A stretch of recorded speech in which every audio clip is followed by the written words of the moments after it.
الحليم الصبور من لا تراه العيون ولا تخالطه الظنون ولا يصفه الواصفون ولا تغيره الحوادث ولا يخشى الدوائر، يعلم مثاقيل الجبال ومكائيل البحار وعدد قطر الأمطار وعدد ورق الأشجار وعدد ما أظلم عليه الليل وأشرق عليه النهار، ولا تواري منه سماء سماء ولا أرض أرضا وما بحر ما في قعره ولا جبل ما في وعره. نسأل الله أن يجعل خير أعمالنا آخرها وخير أعمالنا خواتيمها وخير أيامنا يوم نلقاك. آمين يا رب العالمين. اللهم صل على سيدنا محمد صلى الله عليه وسلم، بلغ الرسالة وأدى الأمانة ونصح الأمة وتركنا على المحجة البيضاء ليلها كنهارها لا يزيغ عنها إلا هالك. We begin by praising Allah subhanahu wa ta'ala and sending salutations upon our Nabi Muhammad sallallahu alayhi wa sallam. Peace and blessings be upon him. Brothers and sisters in Islam, assalamu alaikum wa rahmatullahi wa barakatuh. MashaAllah, tabarakallah. You know, one of the things I love about this masjid, about this, that right here where we are sitting, it's the acoustics. Yani you recite in an empty musalla here, wallahi, it echoes like you're in the haram. So I know, based on that, we can be 10 times louder than that, inshallah. So one more time. Assalamu alaikum wa rahmatullahi wa barakatuh. Inshallah, you know what? I see a few faces that I didn't see them vocalizing. Yani I should see you screaming, inshallah ta'ala. Let the people next door know that all the Muslims of Richmond have gathered here today, inshallah. Assalamu alaikum wa rahmatullahi wa barakatuh. Inshallah, tabarakallah. May Allah subhanahu wa ta'ala bless you and your voices. Ameen ya Rabbil Alameen. Brothers and sisters in Islam, today, inshallah ta'ala, I wanted to begin really by sharing a reflection with you all. About a week ago, or perhaps a little bit more than that, I was preparing for this this lecture, this halaqah, this discussion that we're going to have, inshallah ta'ala. And I was pondering, and I was thinking about what can we talk about? What can we discuss about? And a topic in relation to family, something that I was looking into. What examples can we present? What anecdotes can we present? And as I'm researching, as I'm looking through my notes of previous by the way, for those of you that don't know, this is a little secret insider tip. A lot of us khatibs, when we're doing our khutbahs, we look at our old khutbahs and we recycle them a lot. But anyways, I was looking through my notes to figure out what we're going to talk about. And I got a notification. It's a notification that I'm sure most of you got as well. Because this is news that was shown to us on just about every social media platform. It was news that was, subhanAllah, even the mainstream media platforms who have been suppressing what has been going on in Gaza for the past year and a half, even they were reporting on this specific topic, on the specific news that I received. And so I open up Telegram and I look at the group chat and I look at this news that's blowing up and everybody's talking about. And it was the news of our brother in Islam, rahimahumullah, Khalid Nabhan, who returned to his Lord subhanahu wa ta'ala. And Khalid Nabhan, for those of you perhaps who are unfamiliar with the name, you have definitely seen the images. He is someone who inspired the entire ummah and beyond, in the sense that he inspired even those who do not have this iman of ours. In the images that they saw of him in Gaza, cradling the lifeless body of his granddaughter Reem and screaming in agony, or whispering almost in agony, but at the same time in this strange peace. Ya Ruh Ruh. And he's saying, the soul of my soul. And we saw after that day so many people, Allah al-Azim, so many people that testified that, you know what, it is because of that image that is now etched into my mind, of this grandfather. And he's got this, mashallah, lush beard, and he's got this turban, and the most beautiful of smiles, and there's this uncanny nur on his face. We don't understand. And he's holding his يعني baby girl, his granddaughter, and he's simply saying, Ya Rab, trouble, and he's longing for her. It was that image. A lot of people would mention this. It is that image that inspired me to look into Islam. And it is that image that perhaps gave me that ounce of courage to see, okay, what is it that gives these people in Gaza the strength, the resilience, and the courage that they have? And brothers and sisters in Islam, when we just take a look at that image, that what Khalid ibn inspired the world of, what was it? And of course, it was resilience, it was courage, and it was strength, but it was also love. It was also this deep rooted connection to his family, to those that he loved. And it's something that, subhanAllah, redefined for people in their minds what it means to be a Muslim. So it really emphasizes the point that I think is perhaps the purpose of this entire conference, mashallah. And Allah subhanahu wa ta'ala bless the organizers and all the ulama that are speaking here as well for coming up with this incredible topic, which is family. This concept and this institution of family is something, brothers and sisters in Islam, that is the basis for Islam as a society and as a people and as communities. It is this family units that are like the chains, the links within the chain that keep us together. It is in these family units, wallahi al-azim, if you look at the history of Islam, that you see the birth of some of the greatest intellectuals. That's mad. For those of you that have studied the sciences of ahadith, the transmission of the ahadith, you'll know that in the chains of narrations, one individual narrates, and you heard from another individual, then you heard from another individual, you'll notice that a lot of these chains, not all of them, but a lot of them, it is the son that is narrating from the father. So, what does that tell us? That even at the level of knowledge, even of teaching and learning and acquiring knowledge and bestowing that to the next generation, that is done, subhanAllah, in our rich tradition and our history through the institution of family. You're right now, at least for myself, I grew up here. We go to school from kindergarten, or even before kindergarten, we had in the US where we used to live, we had preschool. It was a head start. From a very young age, you go to school, and perhaps some of your first teachers or your main teachers of your values and your life, it's often your teachers at school. But in our rich tradition of in our history of Islam, we find that it is this institution of family that is the birth of our values. It is the passing down of our codes of conduct, our source of morality, our ethics. And it is this institution of family. And so inshallah ta'ala today, topic that we're going to be talking about, I compiled a list, somewhat of a lengthy long list after looking through the Mus'haf at some of the stories that Allah subhanahu wa ta'ala mentions and narrates for us in the Quran al-Kareem, about some of the prophets of Allah subhanahu wa ta'ala, some of these mighty messengers and prophets, and their interactions with their families. And I want to, inshallah ta'ala, and I won't take too much of your time. I know, mashallah, we're nearing Salatul, Yawm al-Jumu'ah, we're actually, it's already Jumu'ah. So I won't take too much of your time, but I want to go over maybe a couple examples, a couple of these stories, and extract from it every ounce or some of the lessons that we can take from it.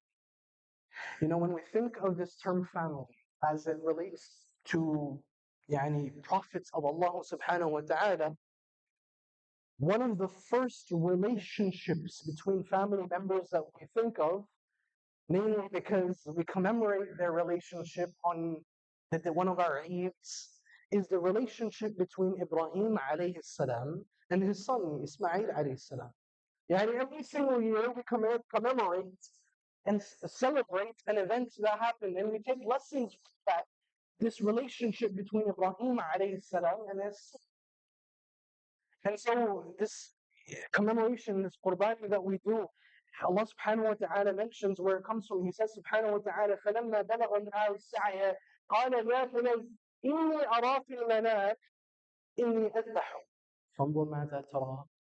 So Ibrahim alayhi salam, when Ismail alayhi salam he got a little bit older, Ibrahim alayhi salam he tells Ismail alayhi salam something. He says, "O son of mine, ya bunay, I've seen something in a dream. It's been on my mind. I've seen something in a dream that I need to sacrifice you." And then Ibrahim alayhi salam says, "Fanzur mada tara." What do you think? What's your what do you have to say about this? What do you think about this? And the son, Ismail alayhi salam, he says, قال يا أبتي, O father. He's talking to his father Ibrahim alayhi salam, افعل ما تؤمر. Do as you have been commanded. ستجدني إن شاء الله من الصابرين. And you'll find me, inshallah ta'ala, by the will of Allah subhanahu wa ta'ala, if Allah wills, patient, someone who shows patience. You'll find me among the patient. Now, this is something that we often, myself included, on Eid al-Adha, we often kind of browse or we go over and brush over very quickly and we don't give it a lot of thought. But I want to take some things from this. First thing I want to realize, and I want you to, inshallah, and myself to realize, and us to, inshallah ta'ala, think about, is that oftentimes in our families, we're comparing and contrasting that relationship to our own families and our relationship with our families. When it comes to being passionate about our deen, al-Islam, in its learning and its understanding and perhaps even in da'wah, in its propagation, it seems that there's always some level, not always, but to some extent, there is often a level of imbalance in that regard. I'll explain what I mean. Sometimes you have a case where you have perhaps the father, who mashallah, tabarakallah, he is at Salatul Jum'ah 2 hours early, front row of the masjid, reserved his spot, it's a musalli, regular, is someone who subhanallah is in touch with the masjid, is involved in the community, but then you'll see a very drastic contrast that perhaps the kids are not at that level of devotion. Perhaps they don't take Islam to be this mission of their life and they don't take it that seriously. You see that contrast. But sometimes you see the flip as well. Sometimes you see the case where the children, subhanAllah, this brother, this sister, their passion is da'wah, their passion is Islam, their passion is ilm, and they want to learn and they want to, and nothing they think about is better than al-Islam. This is their purpose. But then you see on the contrast, a lot of times perhaps the parents are on the other side of things. But we learn from this encounter, especially within prophetic families, in this family relationship, familial relationship of this son and father, these two prophets of Allah, they work together. That they're not in contrast, in conflict to each other. And their al-Islam, it is open, it is communicated, it is something that they work off of each other in. They both are a unit in this aspect. And that takes me to the second lesson of what we can extract from this ayah, and it is communication.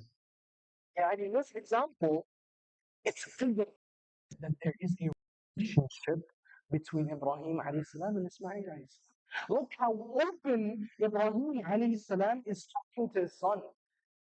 Imagine we're sitting in the car, you're with the father's driving the car and the son's in the back seat, and sometimes it feels taboo for us to spark a conversation about al-Islam. Sometimes it feels taboo. Yeah, Baba, I read this ayah in the Quran, it's so beautiful. What do you think? It feels taboo sometimes. The relationship of Ibrahim alayhi salam and his son is such that Ibrahim alayhi salam says, "My son, I saw a dream." Of course, a dream for a prophet is wahy. I saw a dream. Let me tell you about it. That is the level of open communication that this father and son duo have. And so perhaps this is a lesson for us, myself first and foremost. Let's break the ice. Let's break this. And of course, it's not in every case. I'm sure there are relationships among here as well, among families that are very open and very cordial and very relaxed and very healthy.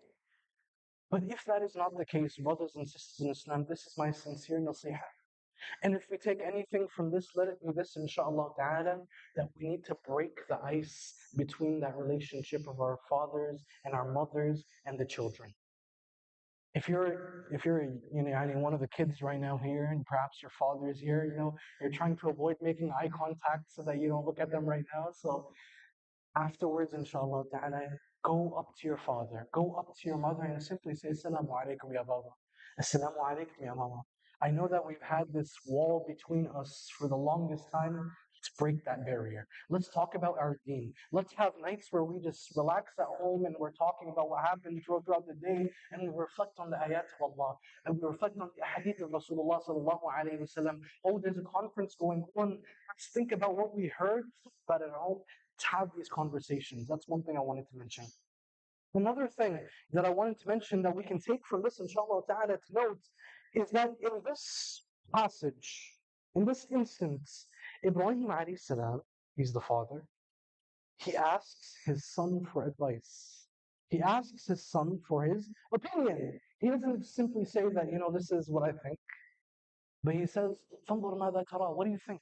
What's your opinion on this? What do you have to say about this? And again, this emphasizes this open and clear communication. Do not allow there to be a taboo in the relationship and the connection and the ability to converse with your family members. And this is my sincere advice. So inshallah ta'ala, I want to hastily move on to example after example so I can cover as much as I would like to. So let's go to the next one, inshallah ta'ala.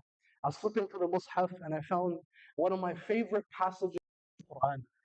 And the reason this is one of my favorite passages in the book of Allah subhanahu wa ta'ala is because it is very emotional. It's really emotional. And again, a lot of these are going to be in relation to the relationship between a father and a son, but of course this is extrapolated to any level of family, whether it's the mother and the daughters, whatever it might be. And so there's a passage in Hud, which for those of you that go to UVC, you'll know that I'm like a broken record. I recite this every single Jum'ah with subhanAllah, and it's about Nuh alayhi salam, another prophet of Allah subhanahu wa ta'ala. And Allah subhanahu wa ta'ala describes the scene. Allah Azza wa Jalla, He gave this command to Nuh alayhi salam to build this ark, right? And so Allah subhanahu wa ta'ala says, we said to Nuh that قُلْ نَحْمِلْ فِيهَا مِنْ كُلٍّ زَوْجَيْنِ اثْنَيْنِ وَأَهْلَكَ إِلَّا مَنْ سَبَقَ عَلَيْهِ الْقَوْلُ وَمَنْ آمَنَ. That, take in this ark, pair from every species in your family, except those who the decree to drown has already passed, and also take those who believe. And then Allah subhanahu wa ta'ala tells us a reality, a fact that وَمَا آمَنَ مَعَهُ there were only a few people, handful of people that really heeded the message and that Nuh alayhi salam came with. And so, very few of them believed. And then Allah subhanahu wa ta'ala describes the scene, وَقَالَ ارْكَبُوا فِيهَا بِسْمِ اللَّهِ مَجْرَاهَا وَمُرْسَاهَا, that Allah subhanahu wa ta'ala says, board this ark. In the name of Allah subhanahu wa ta'ala, sail on it and cast anchor. Inna Rabbi laghafur rahim. Surely my Lord is all forgiving and the most merciful. And then Allah subhanahu wa ta'ala tells us, وَهِيَ تَجْرِي بِهِمْ فِي مَوْجٍ كَالْجِبَالِ وَنَادَى نُوحٌ ابْنَهُ وَكَانَ فِي الْمَعْزِلِ يَا بُنَيَّ ارْكَبْ مَعَنَا تَكُنْ مَعَ الْكَافِرِينَ. And so in this instance, as the ark, it's sailing through these waves, as sailing through waves like in the mountain, like they're mountains, subhanAllah, that's how high these waves are. Allah subhanahu wa ta'ala describes this scene, and of course, going to dramatize it in your mind a little bit so you can picture it. Imagine Nuh alayhi salam sailing on this ark, this ship, and the waves are all around him, and on a platform away from the ship, Nuh alayhi salam sees his son, and he calls out to his son, Ya bunay, Ya bunay, he basically says, come to me. Join me, come, rig the ship, come to me. He's calling out to his own son. And of course, your son you love, you want the best for. He's calling out to his son, and his son says, and Nuh alayhi salam says, وَلَا تَكُنْ مَعَ الْكَافِرِينَ, don't be among the disbelievers, don't be the ones who are being departed. And the son, his response is, قَالَ سَآوِي إِلَى جَبَلٍ يَعْصِمُنِي مِنَ الْمَاءِ. He says, don't worry, like, that mountain up there, I'll be safe over there.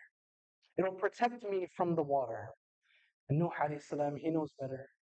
Nuh alayhi salam, he's a prophet of Allah subhanahu wa ta'ala. He's also a father. And he says, قَالَ لَا عَاصِمَ الْيَوْمَ مِنْ أَمْرِ اللَّهِ إِلَّا مَنْ رَحِمَ. That today no one is going to be saved except those that are within this decree of Allah subhanahu wa ta'ala. And Allah subhanahu wa ta'ala mentions as if it's, the scenic moment, وَحَالَ بَيْنَهُمَا الْمَوْجُ فَكَانَ مِنَ الْمُغْرَقِينَ. And the waves that I was talking about, they just come between them and the son perishes. So this is a very dramatic scene. It's one that subhanAllah, Allah Azza wa Jal dramatizes in the most beautiful, yet the most painful and sorrowful of manners. And of course, you're wondering, what lesson is it that we take from this? And this is one that's going to require of the youth here, including myself, to bite our tongue a little bit.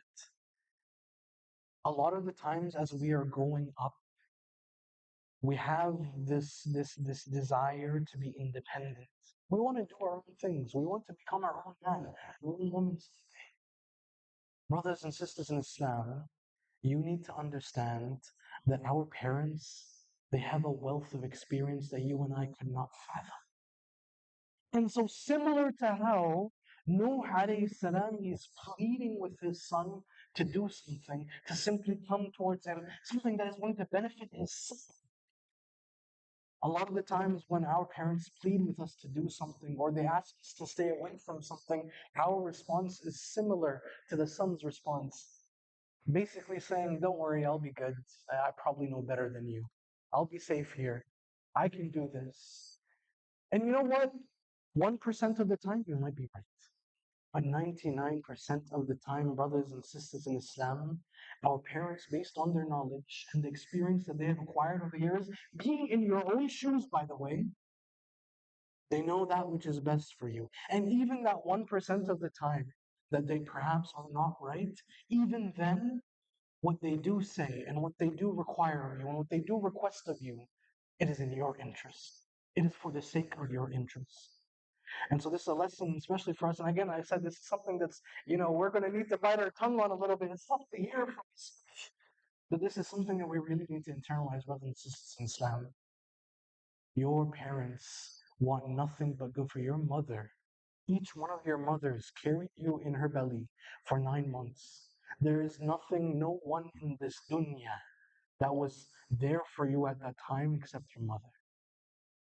And when you were born, your father took you into your arms and he cradled you and he put food on the table for you and he clothed you and he raised you. He would literally chop off his arm if there was nothing to eat and to feed you. Everything, that you may see, that may at face value seem to be the most, frustrating of things, seem to be the most necessary of things, there's purpose behind it. And even if they are wrong, Wallahu ta'ala a'lam, Allah Azza wa Jal will reward you and your parents for that relationship that you maintain. This is the cohesion that brothers and sisters in Islam, we need to build among our families. And of course, it is based on this respect that we are talking about. But going back to the previous examples, it is also based on open communication. So this is now, mashallah, the brothers, the younger guys that are, can you talk about us? Tell us some advice to our parents now. The advice I have also to parents, and this is based on my experience as a kid living and growing up in this part of the world. Be open with your children. Explain to them why you ask of them what you ask. Explain to them why things are good for them when you tell them that they're good for them. So that when they do, inevitably do what you say, inshallah ta'ala. And we ask Allah Azza wa Jal to make us all obedient and dutiful to our parents and fulfill birr al-walidain. That when we do it, inshallah ta'ala, we will know in the back of our mind that, subhanAllah, you have our interest first. It gives us reassurance and it gives us peace. So this is the advice that I have.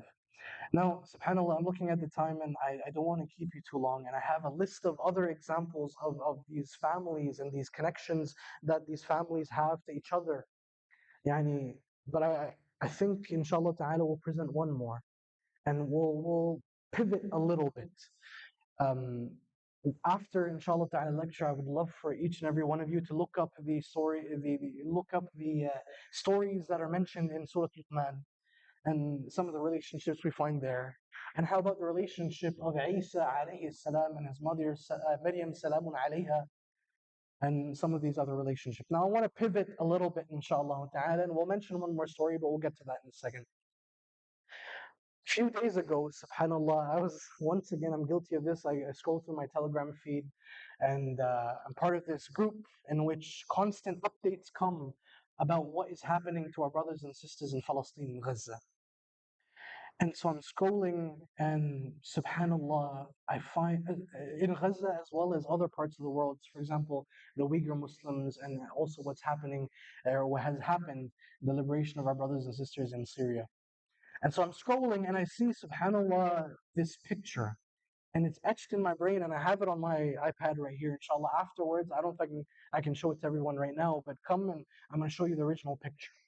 In this picture, there are the walls of the dungeons of Bashar al-Assad, where the most cruel and diabolical of horror stories have been told about. And on one of these walls, there is an inscription. There is writing that has been done by a prisoner, and we don't know who this person is, this brother or this sister. They're Muslim. And on this wall, they weren't given pens, they weren't given pencils, and so likely in the caption it was likely they used the seeds of olives to do that writing. And so on this writing, I want to, inshallah, for the remainder of this talk, just go over what this prisoner wrote, what this individual wrote. And before we do that, I want you to put yourselves in the shoes of this individual. This individual has heard horror stories of what has happened in those prisons, in those dungeons. The most, and subhanAllah, I'm sure most of you are aware of them, the most insane of things. And so they've heard the horror stories, and they're in this dungeon. Likely they are isolated and alone. This is one of the tactics that was used by the guards.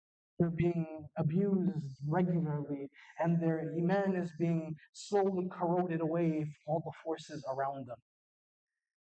And in this moment of weakness, I want you to imagine what they might be thinking. Because for a lot of us, when we go through issues, we see the light on the other side of the tunnel. For these individuals, Allahu A'lam, they don't even know if they're going to survive the next day. And so in this moment of despair, of helplessness and hopelessness, I want you to put yourselves in their shoes and think of, if you had one message to communicate to the world, what would it be in that moment? And so my thought is that this individual who was in that dungeon, when they began to write on the walls of this prison, they were communicating to us, hoping that one day someone will see what they were going through, that someone would acknowledge the pain that they were going through. And so, you know what the first thing they write? The first thing after saying, in the name of Allah subhanahu wa ta'ala, Bismillah ar-Rahman ar-Rahim, most merciful and capable of showing mercy. The first thing this individual, this mu'min, writes is an ayah of Allah subhanahu wa ta'ala that you and I know. Is an ayah that you and I know, but this individual felt in their bones. يا أيها الذين آمنوا استعينوا بالصبر والصلاة إن الله مع الصابرين. This is the first ayah. For those of you that don't believe me, this is literally the inscription on the wall of the prison. The first line, in the name of Allah Azza wa Jal. And what is the core message of this ayah? So what is it that this individual wants to communicate to you and me? What concept do they want to get across? Inna Allah ma'a sabirin. Allah is with who? Patient. Allah is with as-sabirin. Now I want to pause there for a moment, and I want us to reflect upon what it means to have sabr. What does sabr mean? If we're going to understand, imagine this individual has written this. This is the khutbah that we are talking about right now. This is our discussion. What is the most beautiful example of sabr in the Quran? It is an example of sabr that Allah actually subhanahu wa ta'ala explicitly mentions as beautiful sabr. Allah subhanahu wa ta'ala in Surah Yusuf tells us about beautiful sabr. Beautiful. Just to give you some story and context. For those of you that are familiar with the life of Yusuf alayhi salam, you'll know that the early days, early life of Yusuf alayhi salam, this prophet of Allah subhanahu wa ta'ala, things were tough. Things were not easy. They were in a constant state of flux and they're very dynamic. And so there's a portion I want to zoom into in Surah Yusuf, in the life of Yusuf alayhi salam.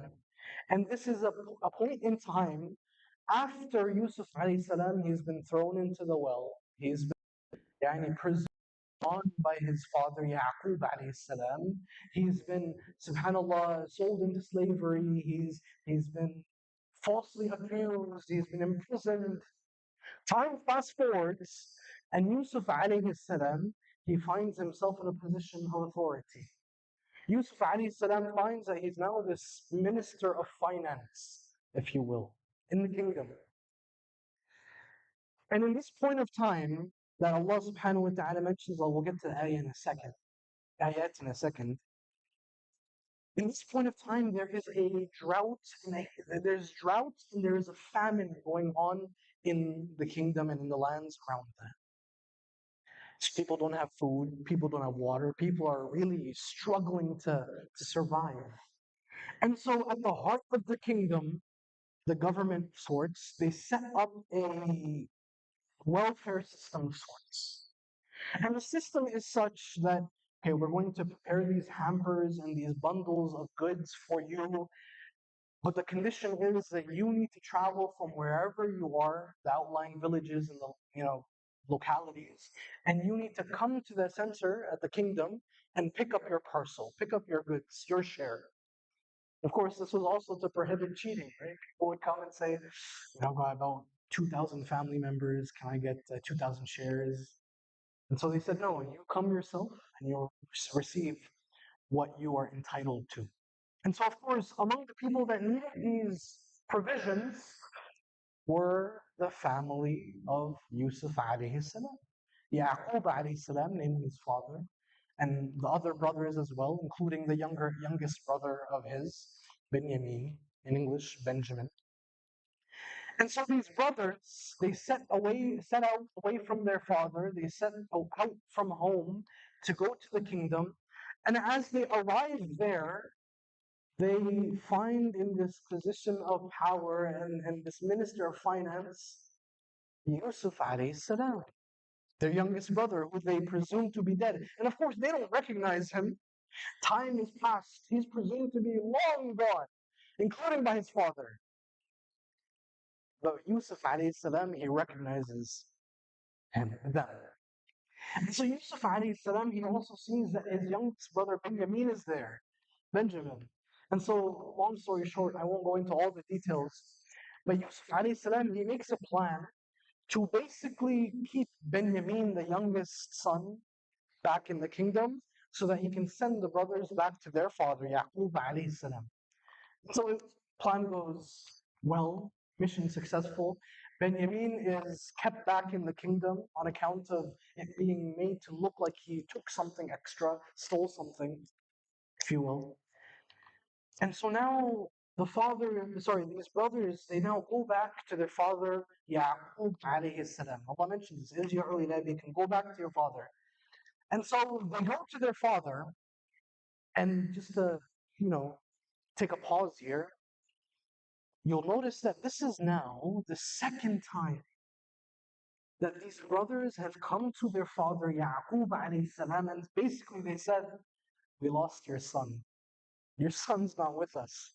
The first time, many, many years ago, it was Yusuf alayhi salam. They said, we lost Yusuf. In fact, they said, he's gone, he's dead. They brought proof of that. And now they're saying, we lost Benjamin. He's been held up in the cave. So put yourselves in the mind of Yaqub alayhi salam, this father. Yaqub alayhi salam, his reaction is, as Allah subhanahu wa ta'ala mentions, وَتَوَلَّى عَنْهُمْ, he turns away from them. And he cries out, he wails, Ya Asafa ala Yusuf. Oh, my poor Yusuf. What has happened to my Yusuf? Hold on a second. Right now, he didn't lose Yusuf. alayhi salam.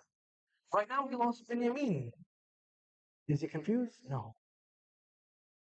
This tells us something really important.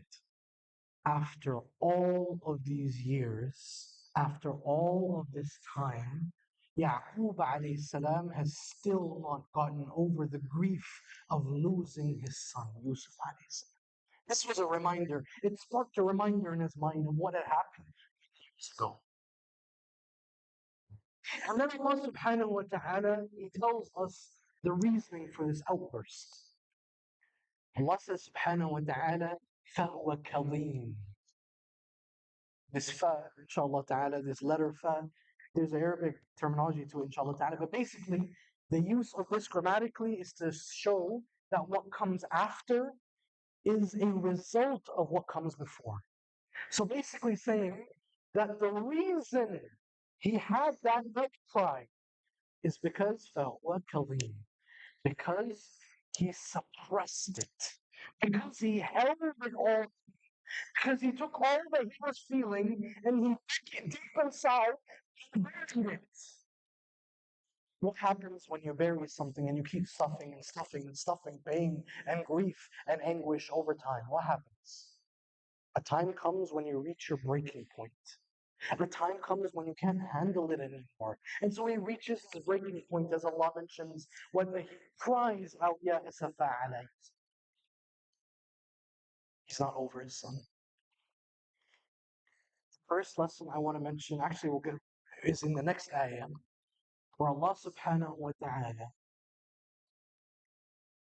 Rabbul Izzah, tells us about the reaction of the family of Yaqub alayhi salam to the grief of their father. Remember, the sons are right there, they're given the news. What is the reaction of these children to the grief and the outcry and the pain of their own father? قالوا تالله تفتأ تذكر يوسف حتى تكون حسبا أنت من الهالكين. Basically, they say, still going on about Yusuf? Are you still talking about Yusuf? They say Tallahi. You know how we make an oath? We say Wallahi. They say Tallahi. The Mufassirun, they mention this to signify that he's not just making an oath, but they're almost screaming at him. They're almost annoyed at him.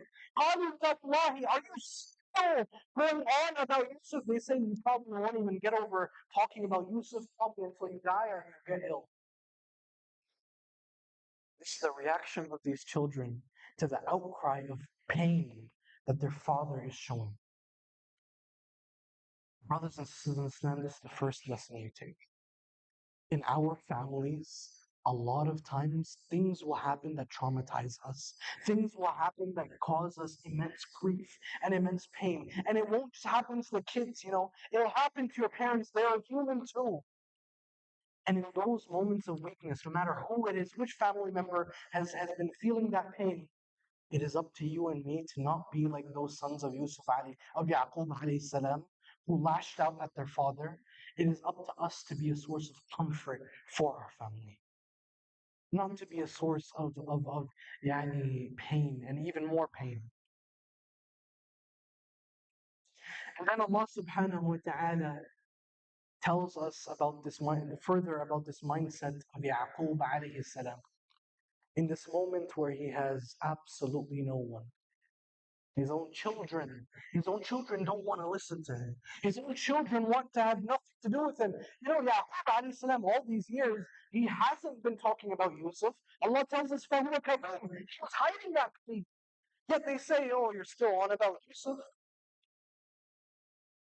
So he has no one to turn to. And in that moment, Yaqub alayhi salam, this Prophet of Allah, he turns to the one that he knows will never disappoint him.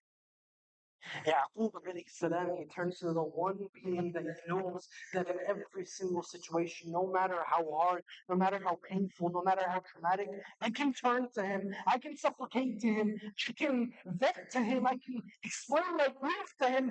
And he says, قالوا قال إنما أشكي وحزني إلى الله. He says, of my grief and my sorrow and my pain and my discomfort only to Allah subhanahu wa ta'ala. Brothers and sisters in Islam, I just want to emphasize, going back to this point. Yes, Yaqub alayhi salam, he's a wali of Allah. He's a prophet of Allah subhanahu wa ta'ala. So he turns to Allah. But a lot of the times, perhaps we are not that strong and we don't have that outlet, and perhaps we don't find comfort as we should in those outlets. Let us as families be that comfort, that safety net for each other. Make it a mission of yours to take it upon yourselves to check up on your family. Because a lot of the times, it's those individuals in our family that look well put together, that everything is going all right. They have nothing going on in yani, it's going wrong, and everything is happy and sunshine and daisies. It's usually those people in your family who are going through the most pain. They just don't show it. Like Yaqub alayhi salam, all these years, فَهُوَ كَظِيمٌ, he is holding it in. So let us be those who are going to be a source of comfort for our families. That's one lesson I want to take from this. Now, a second lesson that I want to take from this passage. What was the topic that we were talking about in regards to what this individual that is writing this inscription in this prison, what is it, what concept is it that they're trying to communicate? Sabr. Hence why they mention this ayah that ends in إِنَّ اللَّهَ مَعَ الصَّابِرِينَ. Allah is with the patient. Allah subhanahu wa ta'ala describes Yaqub alayhi salam as being someone of beautiful patience. It comes in a few ayats before. فَصَبْرٌ جَمِيلٌ. He has beautiful patience. Yet this same Prophet of Allah, who is described as having beautiful patience, after many years of incurring a loss, his son Yusuf alayhi salam, he's still not over the pain. Ajib. We in our minds, we see that as a contradiction. In our communities, unfortunately, when someone in our family or someone in the community, they go through something difficult, what's our first reaction? If you have sabr, have patience, be patient. In essence, we're telling them, get over it. We're giving them the same treatment that we give, that the sons of Yaqub alayhi salam gave their father. Get over it, have sabr. And we really think that is what it means to be patient. Allah subhanahu wa ta'ala teaches us in this passage that the concept of sabr is not necessarily interlinked with ignoring grief and just getting over something and pretending it doesn't exist. It's not how it works.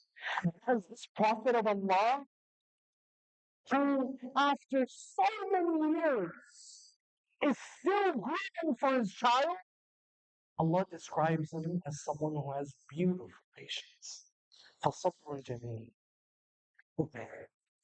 So if patience is not about simply getting over what you're feeling, if something goes bad, you simply get over it and you pretend it doesn't, affect you. If that's not what it is, then what does it actually mean to have beautiful patience? Allah subhanahu wa ta'ala teaches us also this in the example of Yaqub alayhi salam. A whole lot of time has passed. Yusuf alayhi salam is thought to be gone. Everyone has given up on finding Yusuf alayhi salam. Everyone has presumed Yusuf alayhi salam to be a lost cause in terms of he's gone, he's dead, he's khalas, don't worry about that. But Yaqub alayhi salam, even after all of these years, despite everything and everyone around him telling him that it's impossible, that the situation is impossible, he alayhi salam has not given up in the mercy of Allah subhanahu wa ta'ala, the aid of Allah Azza wa Jalla, and he says, لَأَعْلَمُ مِنَ اللَّهِ مَا لَا تَعْلَمُ. I know from Allah what you. And then he instructs his kids, يَا بَنِي اذْهَبُوا فَتَحَسَّسُوا مِن يُوسُفَ وَأَخِيهِ. He tells his kids, go look for Yusuf and his brother. Go out and look for my Yusuf and Benjamin. Brothers and sisters in Islam, The advice that Yaqub alayhi salam gives to his sons, or what he says right there, what Allah mentions right there, or the advice that he gives. This is what I believe, and this is what many of the Mufassirun mention when they talk and define about, talk about, and when they define sabr.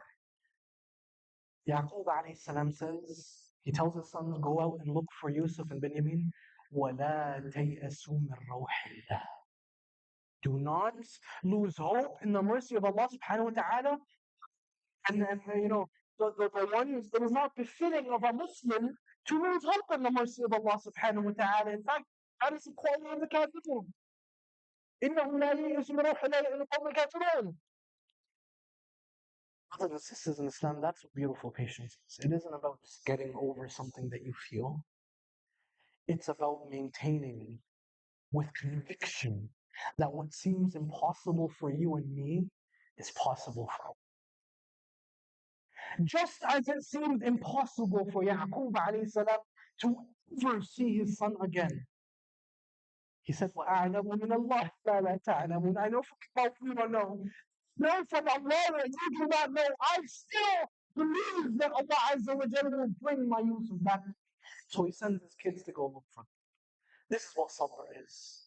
That yes, we go through hardships and we go through major afflictions in life, and we are forced to endure that. But patience is not simply ignoring that endurance and that pain, but it is to deal with it by saying that my Rabb, my Allah subhanahu wa ta'ala will bring me out of this. Trust in Allah, tawakkul in Allah, never losing hope in the mercy of Allah subhanahu wa ta'ala. This is the command of Yaqub alayhi salam to his sons. Hope in the mercy of Allah. This is the command of Allah azza wa jalla to you and me. Surah Al-Zumar, Allah says, لا تقنطوا من رحمة الله. Do not lose hope in the mercy. That's what sabr is. That is what beautiful sabr is. فَصَبْرٌ جَمِيلٌ. And so you can imagine, rewinding a bit, going back to the mental state of this individual who is in Bashar al-Assad's prisons, and they have no idea what's going to happen to them, and things look bleak, and things look like it's a lost cause, things seem impossible. What is the message that they are trying to get across to you and me? إِنَّ اللَّهَ مَعَ الصَّابِرِينَ. Allah is with patience. It is a message of hope. It is a message of hope that don't lose hope in. Do not lose hope in the mercy of Allah subhanahu wa ta'ala. And in that moment where this individual, brother or sister, whoever this individual is that wrote this on the wall, in this moment of weakness where again they're completely isolated, the guards would keep them isolated so it would mess with their heads. In this moment when they have no one to talk to, who do they turn to? Just as Yaqub alayhi salam in that moment he had no one else to turn to, this individual had no one else to turn to. They turned to Allah. And so in this inscription, again, I wish I could show you all. Inshallah, afterwards, come and take a look at it for yourselves. This individual, they begin to make dua, and I want to share that dua with you. The reason I want to share this dua with you is with the intention that whoever this individual was in Bashar al-Assad's prisons, whether they are alive or they have returned to Allah subhanahu wa ta'ala, this Muslim, this mu'min, that Allah accepts their dua subhanahu wa ta'ala, that they have insha'Allah ta'ala inspired this entire gathering, and that any that comes from this gathering will also be part of the share of good deeds in this person, and will be shown to them on Yawm al-Akhirah in the state of astounding. And so this individual, they begin by saying, Allahumma ja'alil hayata ziyadatan li fi kulli khayr. They say, oh Allah, make life an increase for me in everything that is good, in everything that is khayr. وَجَعَلِ الْمَوْتَ حَيَاةً لِي مِنْ كُلِّ شَيْءٍ. Make death a relief for me from every shar, from every evil. رَبِّ تَقَبَّلْ تَوْبَتِي. He says, oh Allah, accept my tawbah, accept my repentance. وَاغْسِلْ حَوْبَتِي. Allah, cleanse my sins. وَجِبْ دَعْوَتِي. Answer my Ya Allah subhanahu wa ta'ala, وَثَبِّتْ حُجَّتِي, oh Allah, strengthen my evidence, وَهْدِ قَلْبِي, oh Allah, guide my heart. Allahumma arhamni bil Quran. He says, this individual, he or she says, oh Allah, God, have mercy upon me through the Quran. وَجَعَلْهُ لِي إِمَامًا وَنُورًا وَهُدًى وَرَحْمَةً, and make it for me a leader and a light and a guide and a mercy. Allahumma ذكرني منه ما نسيت. Allah, remind me of it. Remind me of this Quran, of what I have forgotten. وعلمني منه ما جهلت. Teach me from it what I do not know. وارزقني تلاوته آناء الليل وأطراف النهار. And subhanallah, teach me from it what I do not know. Grant me its recitation during the hours of the night and the hours of the day. واجعله لي حجة يا رب العالمين. And make it a proof for me, O Lord of all worlds. This individual says, Allahumma ja'al khayra umri akhirah. She says, oh Allah, make this, the best part, make the best part of my life the end of my life. وخير عملي خواتيمه. The best of my deeds, make it the last of my deeds. وخير أيامي يوم ألقاك فيه. Make the best of my days the day that I meet you. اللهم احسن عاقبتنا في الأمور كلها. She says, oh Allah, make our end good in every single way, in every matter possible. وأجرنا من خزي الدنيا وعذاب الآخرة, and save us from the disgrace of this world and torment of the hereafter. اللهم لا تدع لنا ذنبا إلا غفرته ولا هما إلا فرجته ولا دينا إلا قضيته ولا حاجة من حوائج إلا قضيته. Ya Arhamar Rahimin. He says, oh Allah, do not leave for us any sin except that you forgive it, nor any worry that you relieve it, or any debt that you settle it, nor any need of this world or the hereafter you fulfill it. Ya Arhamar Rahimin, oh the most merciful of those who are capable of even showing mercy. This is the dua of this individual. The dua, if there's a dua of hope that we can coin, this is the dua of hope. The last thing this individual mentions in this inscription, right at the bottom of the page, they write out the entirety of Surah Al-Sharh, where Allah subhanahu wa ta'ala says, Bismillah ar-Rahman ar-Rahim, in the name of Allah subhanahu wa ta'ala, the most gracious, the most merciful. لَمْ نَشْرَحْ لَكَ صَدْرَكَ وَوَضَعْنَا عَنْكَ وِزْرَكَ الَّذِي أَنْقَضَ ظَهْرَكَ وَرَفَعْنَا لَكَ ذِكْرَكَ فَإِنَّ مَعَ الْعُسْرِ يُسْرًا إِنَّ مَعَ الْعُسْرِ يُسْرًا فَإِذَا فَرَغْتَ فَانصَبْ وَإِلَى رَبِّكَ فَارْغَب. Which ayah is it among these ayat that you recognize, all of you? That, subhanAllah, is quoted and cited again and again by everyone as being our favorite and most inspiring of ayat. So much so that Allah says, if you didn't get it the first time, I'll repeat it for you.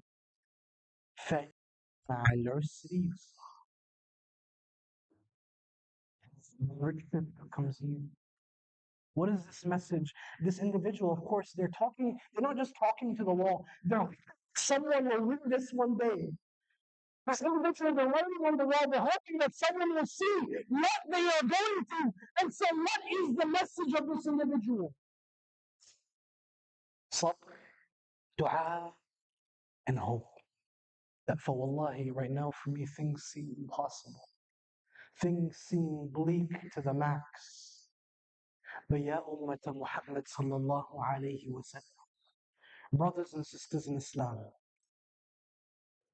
no matter how hard things seem for us as individuals, as families, as communities, as an ummah at large, no matter how impossible things seem, What is impossible for you and me is not impossible for Allah.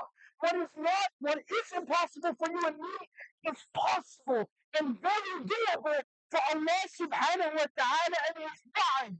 His promise is that فَإِنَّ مَعَ الْعُسْرِ يُسْرًا, that with hardship, whatever you and I are going through, whatever our ummah is going through, Allah makes a promise that after that hardship will come. What's our job? So what is our responsibility? It is to never lose hope in that hope, in that ease. It is to never lose hope in that victory that Allah subhanahu wa ta'ala has promised us. أَلَا إِنَّ نَصْرَ اللَّهِ قَرِيبٌ. That victory, it's close. It's within arm's reach. It's right there. We can almost touch it. You might not see it, but it is there. And Allah subhanahu wa ta'ala makes this promise to you and me. And this is where, subhanAllah, this individual concludes almost their message to the world, this message of hope. So, brothers and sisters in Islam, wallahi, we ask Allah subhanahu wa ta'ala that whoever this individual is, that Allah Azza wa Jalla, if they have passed, has mercy upon them. We ask Allah subhanahu wa ta'ala to have rahmah on them, to forgive them their sins, to accept the entirety of their dua. And if they are still with us, to allow them to be a beacon of hope for the entirety of the ummah of Muhammad sallallahu alayhi wa sallam. Brothers and sisters in Islam, this is the message I wanted to get across to you, and I want to end inshallah ta'ala by thanking you all for being here. I know subhanAllah it's getting late, and if there's anything you take from this khutbah, this discussion, never lose hope in Allah subhanahu wa ta'ala, because what seems impossible for you and me is not impossible for Allah subhanahu wa ta'ala. وآخر دعوانا أن الحمد لله رب العالمين. جزاكم الله خير for having me, and assalamu alaikum wa rahmatullahi wa barakatuh. Oh, inshallah ta'ala, I'm being told that we can take questions, inshallah ta'ala. If anybody has any, I will give a warning or I will give a disclaimer, inshallah ta'ala. I am not in any sense a shaykh or alim. So for any of your fiqh-based questions, please do direct them to Shaykh Yahya, your imam, inshallah ta'ala. But if you have any questions for me, do ask me, inshallah ta'ala, right now, or you can come afterwards in private. I would love to speak to each and every one of you. And again, jazakumullah khair for being here, and I look forward to it. Jazakumullah khair for the organizers, brother. Inshallah, tabarakallah, everyone that's here. Barakallahu feekum. Any questions? إن شاء الله. جزاكم الله خير والسلام عليكم ورحمة الله وبركاته.